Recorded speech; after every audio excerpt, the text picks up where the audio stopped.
Amém, irmãos? Jesus é o Senhor. As nossas noites estão ficando um pouquinho mais frias, né? Então, precisamos manter o nosso espírito aquecido. Amém? Irmãos, nós vamos entrar na mensagem 2 desse alimento diário aqui, ó.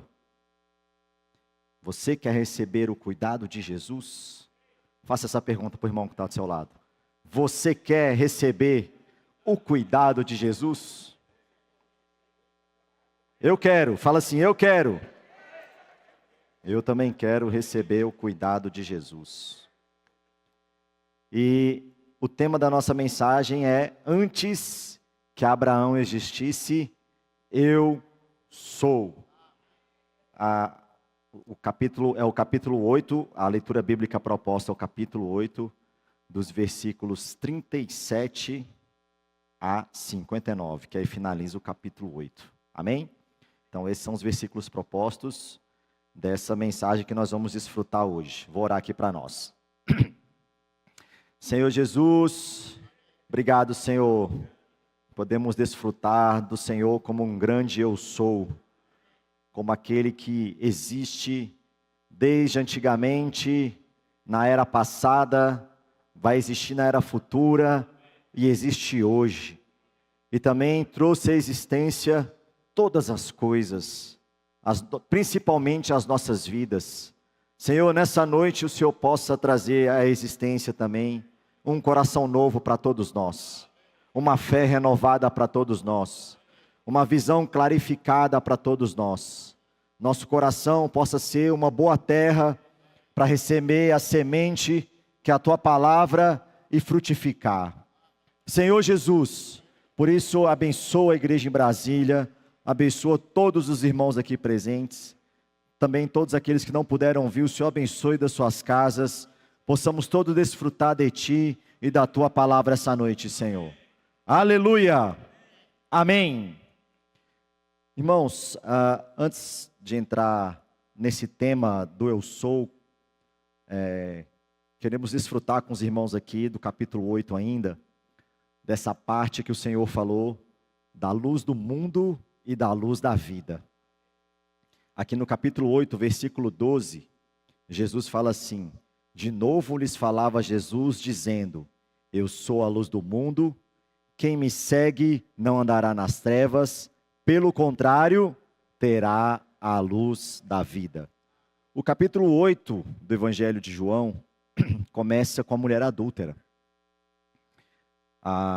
Os escribas e os fariseus, os líderes religiosos daquela época, levaram a mulher adúltera para diante de Jesus com o fim de pegá-lo, com o fim de tentar armar, como muitos falam, armar uma casinha, uma armadilha para o Senhor Jesus, achando que com essa expertise humana eles poderiam pegar o Senhor Jesus. Mas foram lá, levaram a mulher adúltera diante dele e diante de várias pessoas, uma multidão estava ali, e os líderes judeus, e perguntaram para ele: Senhor, o que o Senhor indica fazer nesse momento dessa mulher sendo pega em adultério? Moisés diz para apedrejar. E o que o Senhor diz? Então, de fato, irmãos, o Senhor estava ali numa questão em que, humanamente, por exemplo, eu nos meus pensamentos faria: e agora, né? Que eu falaria? Mas, irmãos, o meu pensamento não é o pensamento do Senhor. Os nossos desígnios não são os desígnios do Senhor. O Senhor está em outra dimensão. Os seus pensamentos estão elevados, no ritmo do céu.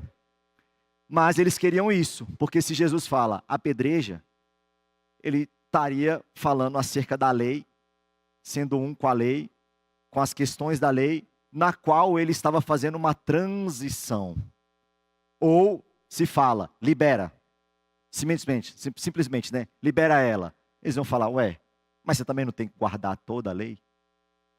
Então eles chegaram mesmo para fazer uma armadilha para o Senhor, mas é o Senhor, como a luz do mundo, olhou para todas aquelas pessoas enquanto escrevia no chão ali e perguntou: quem não tem pecado, que atire a primeira pedra.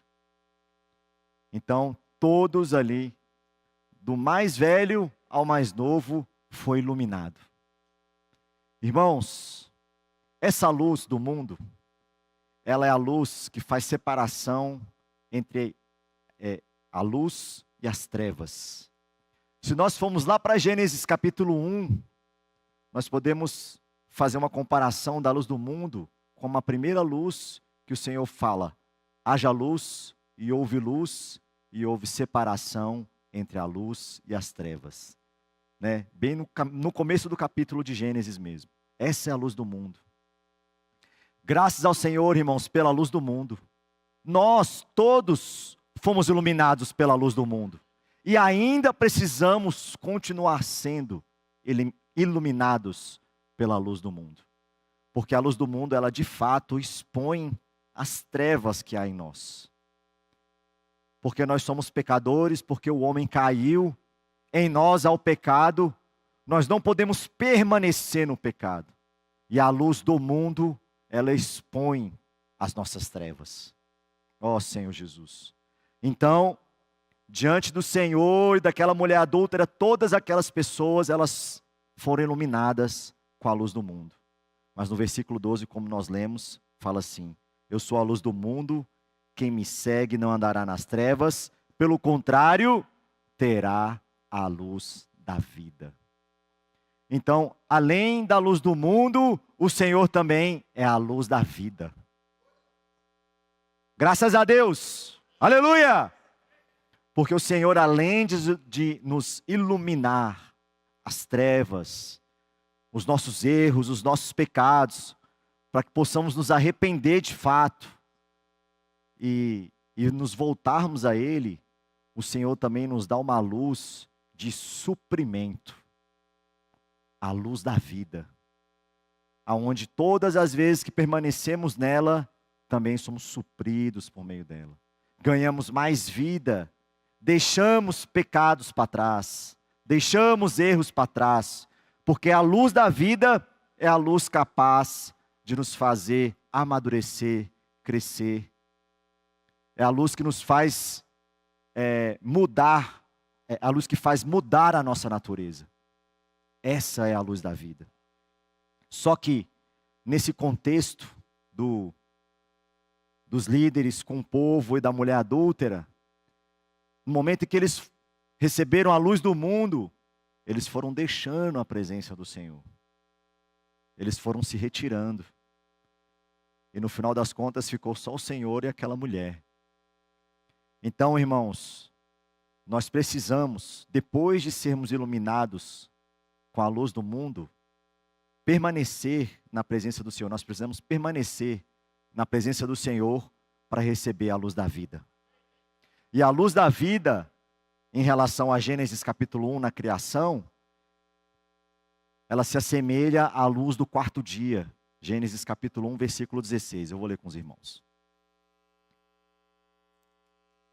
Gênesis capítulo 1, versículo 16. Que fala assim: fez Deus os dois grandes luzeiros, o maior para governar o dia e o menor para governar a noite, e fez também as estrelas.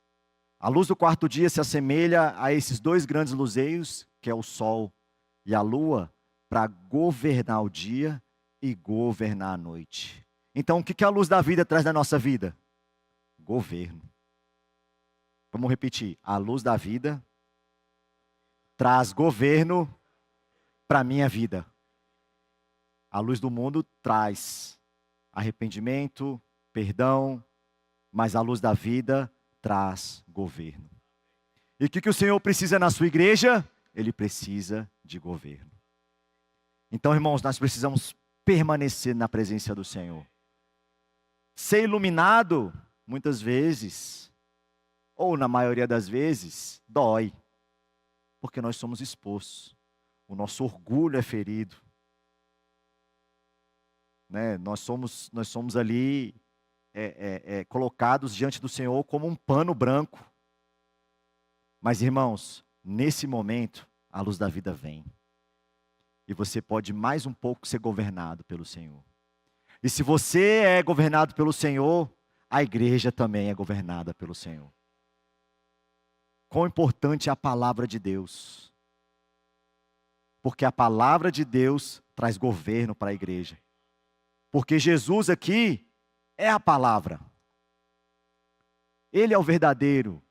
A palavra dele falada, que naquela época é a palavra profética falada pelo Senhor, ela traz o governo, traz a direção.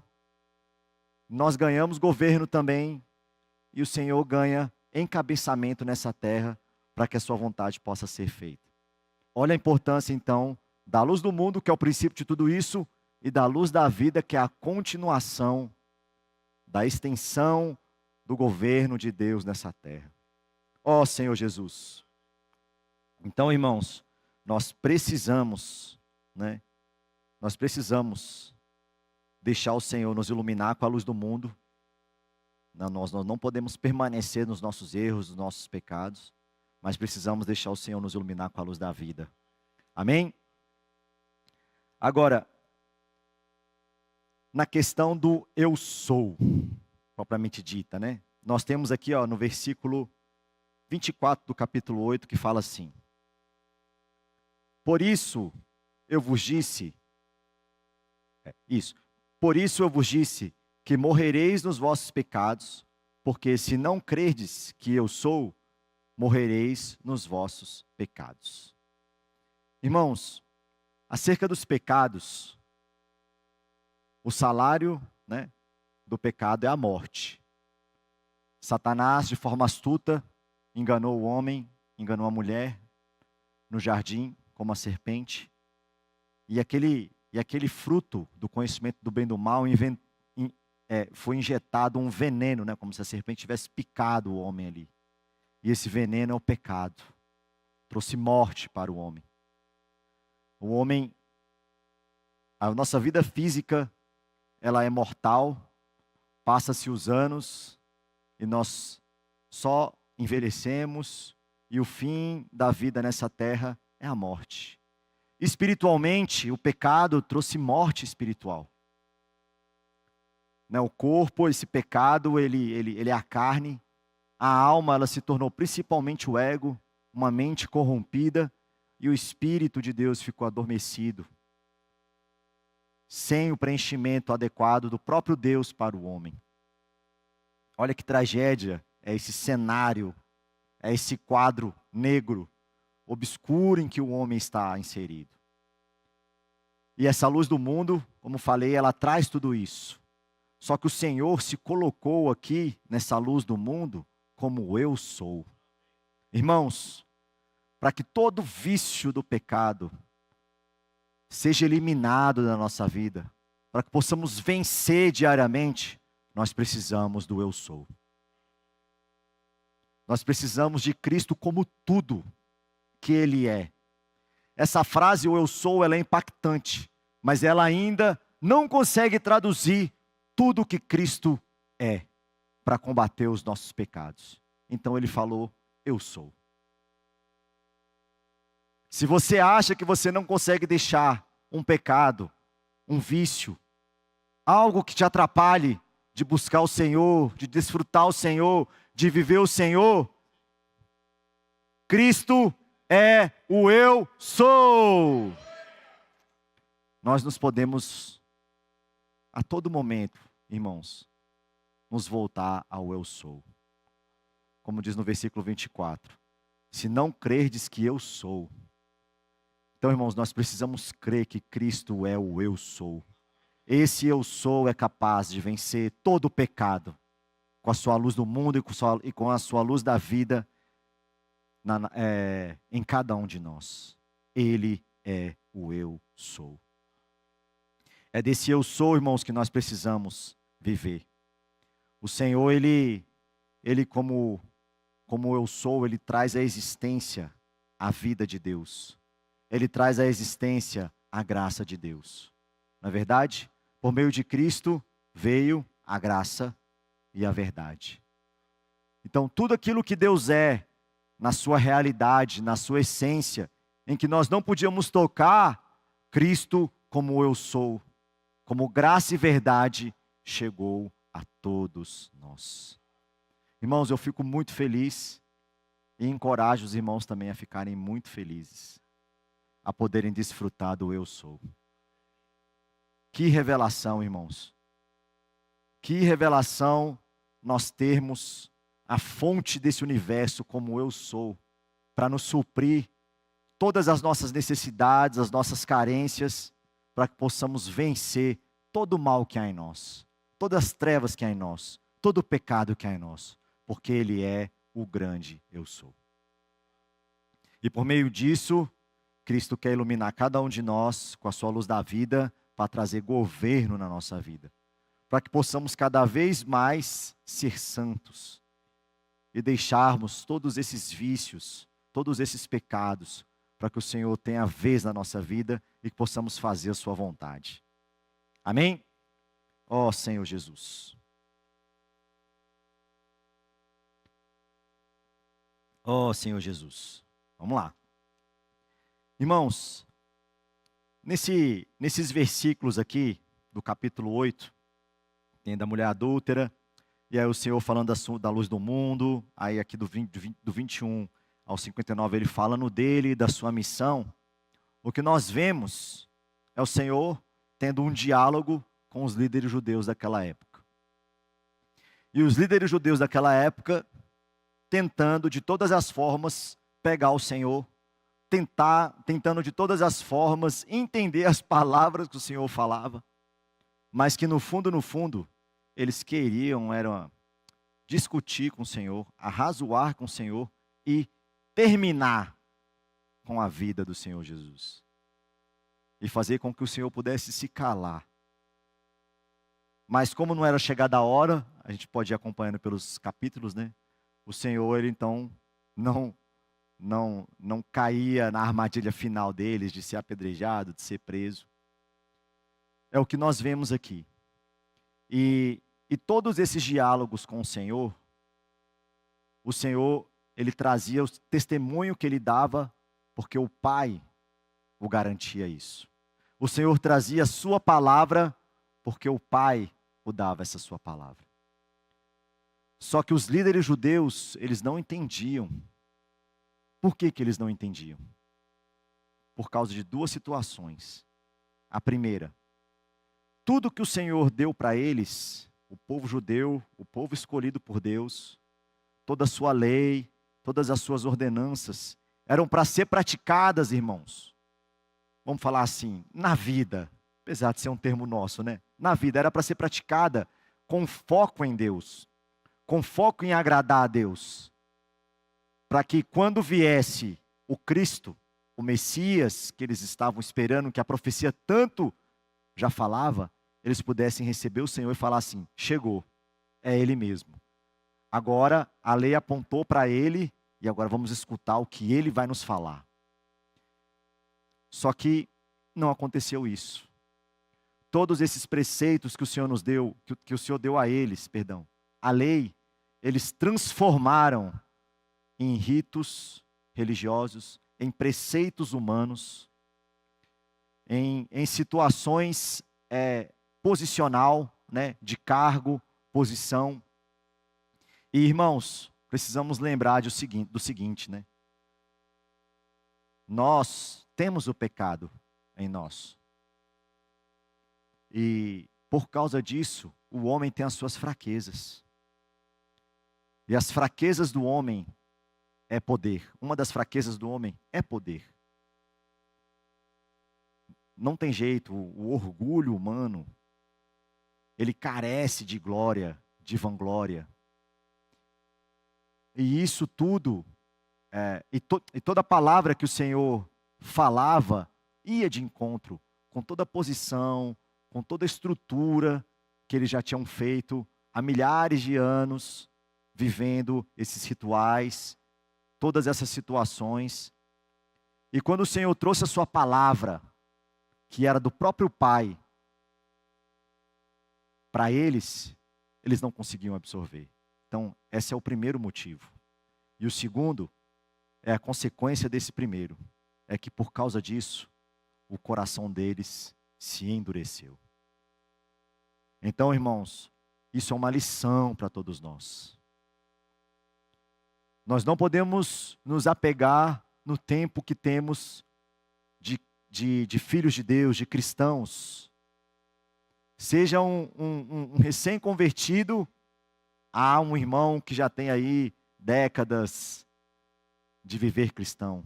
Nós não podemos nos apegar a isso. No sentido de isso ser uma barreira para o que o Senhor está falando para nós, para o que o Senhor diz a nós, e nós não absorvemos para praticar, para vivermos, porque eu tenho o meu depósito, eu tenho a minha bagagem. Irmãos, isso é muito sério. Isso é muito sério. Eles não conseguiram perceber que Jesus era o grande eu sou. No final do capítulo 8, entra a figura de Abraão. Que eles falam, nós somos filhos de Abraão também. Aí Jesus fala, se vocês são filhos de Abraão, pratique as obras de Abraão. Porque quando Abraão me viu, e viu o meu trabalho, no sentido figurado, ele ficou muito alegre. Mas eles ficaram, como é que você viu Abraão se você não tem 50 anos? Eles estavam na mente limitada deles, tentando entender as palavras do Senhor. E aí o versículo 59, que é o que fala, né? Respondeu-lhe Jesus, em verdade, eu vos digo, antes que Abraão existisse, eu sou. Então, irmãos, o Senhor colocou em xeque toda essa situação da vida deles, da estrutura da vida deles. Puxa, tem um exemplo aqui no Alimento Diário, né? Acerca do que virou essas tradições. Deixa eu até pegar aqui. É aquela de lavar as mãos, né? O exemplo que ele dá de lavar as mãos aqui, aqui, está até em Marcos, né? Isso, aqui. É em Marcos capítulo 7. Mas eu vou falar para os irmãos por causa do tempo, que eles questionaram, esses líderes questionaram o Senhor, né? Mas por que seus discípulos não lavam a mão antes de comer? E nós achamos que é só pela questão da higiene, né? Que de fato nós precisamos lavar a mão antes de comer, principalmente se nós estávamos fora de casa, nós vamos lavar a mão antes de comer.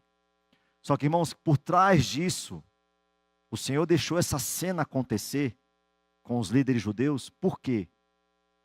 Estava tão impregnado no povo judeu a superioridade deles serem o povo escolhido em relação aos gentios, que porque eles estavam no mesmo lugar com os gentios, ou tinham contato com os gentios, eles se sentiam contaminados. E mais do que lavar a mão por causa de higiene, eles lavavam a mão porque eles achavam que estavam contaminados. Puxa, o Deus deles é o Deus do amor. O primeiro mandamento que Deus deu para eles é: amai o Deus que é deles, que é nosso, né? Amai a Deus sobre todas as coisas, em primeiro lugar.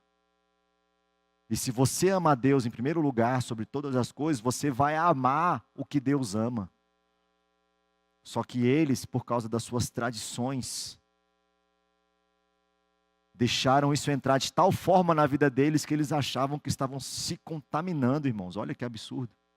Então, lavar a mão era muito mais uma purificação por ter tido contato com o mundo gentil, com os gentios, do que simplesmente lavar a mão por causa de higiene. Olha só. Aonde chegaram. Irmãos, mas hoje nós precisamos também tomar o mesmo cuidado. Porque podemos chegar também a uma situação em que o Senhor fala a tua palavra e nós não recebemos.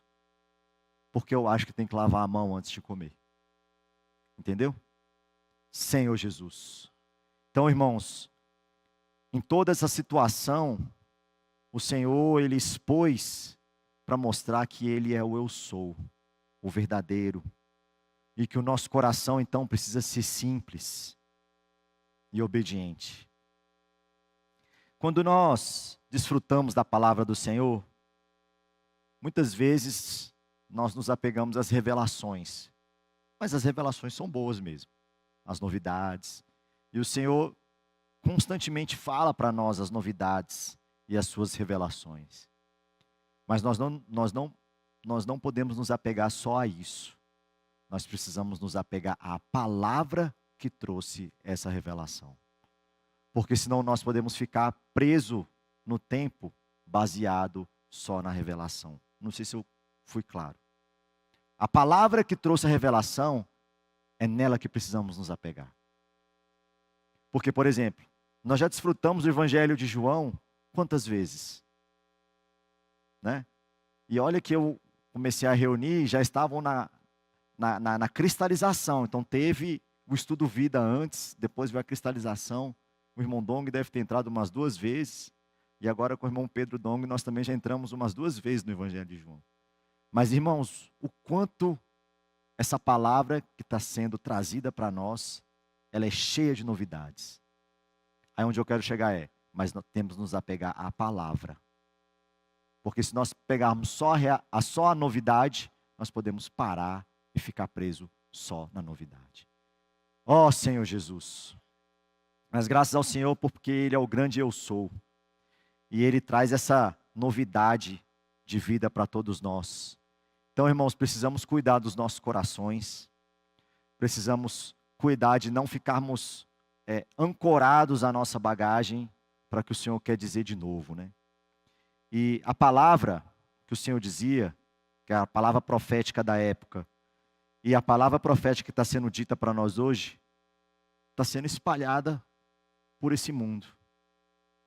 E muitos não absorvem ela, e muitos, graças a Deus, absorvem ela. Que os nossos corações possam ser simples para absorvermos ela.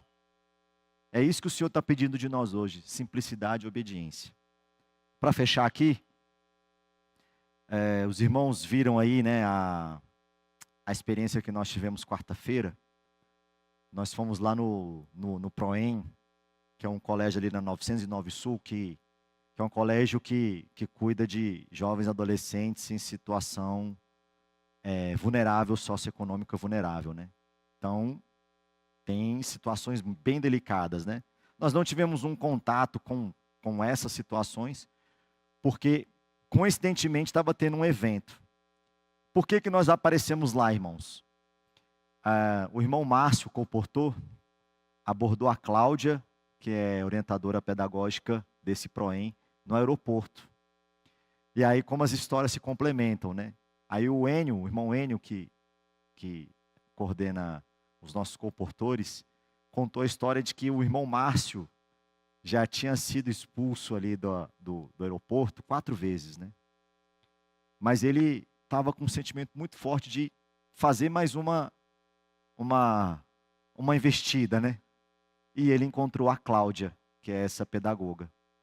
Orou por ela, ela ficou com o kit, mas ela se interessou demais quando eles estavam tendo comunhão sobre a casa de adolescentes. Então ele pegou o contato dela e deu para a rede de cuidado. A Luísa, né, a esposa do irmão Arthur, que serve no SEAP, contatou ela e ela veio aqui no local, conheceu os irmãos. Coincidentemente, nesse dia ela conheceu também o Lucas e a Benaia, e eu acho que o Gabriel e o Juliano, ou só o Gabriel. E convidou a gente então para irmos no colégio dela essa quarta-feira. Né, fechou esse convite, então nós fomos. Eu achei que era um dia normal na escola, mas não, estava tendo um evento, que eles chamam lá de dia D, na moral, um negócio assim, em que eles juntavam todas as atividades que o colégio tinha promovido. E aí tinha pais, os próprios alunos, e eu também não sabia, mas a secretária de educação do DF também estava lá. E aí quando chegou a vez da Cláudia, ela chamou os parceiros dela e nos chamou. E aí nós tivemos então um pouquinho de tempo ali, falamos da casa de adolescentes, distribuímos a folhinha da imersão para todas as pessoas que estavam sentadas. O Vanderlei e a Giane vão falar do nosso projeto Pães e Peixes, mas já praticamos. Levamos ali mais de 30 alimentos diários e distribuímos também para todas as pessoas que estavam sentadas lá. E aí o Caio também, no fim das contas, puxou um grito de guerra, né? Aí agradecemos a presença, o evento e ficamos de lado. A Cláudia, ela veio falar comigo e com o Lucas que ela ficou um pouco receosa. Porque nós falamos do Senhor, levantamos uma bandeira cristã e era um evento de toda a escola. Teria que ser um evento um pouco ecumênico, né? Ela ficou com medo da coordenação dela achar ruim. Eu falei assim, me perdoa, né? Eu não sabia que não podia falar algo assim, porque eu falei em nome da igreja, que éramos da igreja. E amém. E aí a secretária de educação levantou para falar. Irmãos, como ela estava com a imersão na mão, ela tocou no ponto 3 da quarta-feira. Eu vou ler para os irmãos, que fala assim, nosso ser é formado por espírito, alma e corpo. Quando cremos em Jesus, recebemos a verdade em nosso espírito. Contudo, muitos cristãos ainda vivem de aparência, pois sua alma ainda possui orgulho, inveja e ódio. Por isso precisamos ser cheios da palavra que é Cristo. Quando ela pegou o microfone, ela falou assim, falou do evento que era muito bom e que estava tratando da vida humana, dos alunos, dos pais, mas que era importante cuidar das três esferas humanas. Ela falou desse jeito, irmãos, do espírito, da alma e do corpo.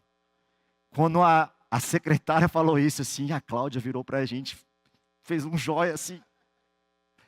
Eu falei, ai, deu certo, deu certo. Irmãos, quando a gente fala, quando os irmãos falam que a palavra faz a obra, é porque a palavra faz a obra. Nós ficamos também constrangidos com ela, pedimos perdão, mas quando nós vimos a situação, aí ela até nos chamou na sala dela, né, para finalizar mesmo agora, agradeceu, e irmãos, está aberto de nós irmos lá pelo menos uma vez por semana. E aí agora com calma queremos fazer imersão com os alunos, fazer transcrição com os alunos, que é o que temos, irmãos. Que é o que temos e sabemos que é o que dá resultado. E ainda falamos para ela. Aí eu até falei para o Lucas, a gente deu mole aqui, a gente tinha que ter sido ousado e chegar na secretária e falar que aonde ela quiser, em qualquer escola do Distrito Federal que ela quisesse, nós levaríamos a casa de adolescentes. Mas nós não conseguimos falar com a secretária, mas falamos com a Cláudia. E ela falou assim, pode deixar que eu vou falar. Falei, Cláudia, fala com a secretária, que aonde ela desejar que a casa de adolescentes esteja, em qualquer colégio do DF, nós levaremos. Ela, pode deixar que eu vou falar. Então vamos orar por isso. Porque, irmãos, esse projeto, de fato, é o projeto de Deus, né? Jesus é o Senhor.